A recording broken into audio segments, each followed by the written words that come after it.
వంకాయ పచ్చడి చేసుకుందామా? ఫస్ట్ అయితే వీటికి ఆయిల్ రాసి స్టవ్ మీద లో ఫ్లేమ్లో చుట్టూ తిప్పుకుంటూ కాల్చుకోవాలి. అలా అయితేనే లోపల వరకు కుక్ అవుతుంది.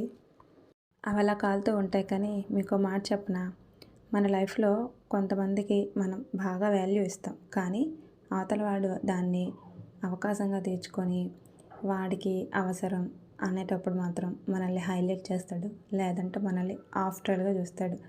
అలా ఆఫ్టర్గా చూసేవాడిని నువ్వెందుకు హైలైట్ చేసుకుంటావు? ఎవరైనా సరే మన వాల్యూ తెలియనప్పుడు వాడు మనల్ని ఆఫ్టర్లే.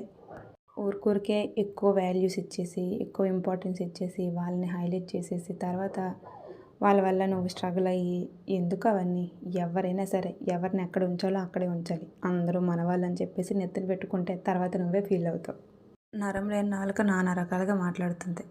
మనిషి కూడా అంతే. బయటకు ఒకలా లోపల ఒకలా ఉంటాడు. బయట చూపించేది ఒకలా ఉంటుంది, లోపల మాత్రం వేరేలా ఉంటుంది.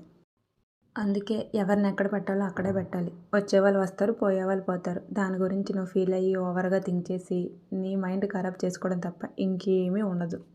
ఎవరేమనుకున్నా, ఎవరేం చేసినా నీ పని నువ్వు చేసుకుంటూ నీ లైఫ్ హ్యాపీగా చూసుకుంటే ఇంకేం ఇబ్బంది ఉండదు. ఏమంటారు?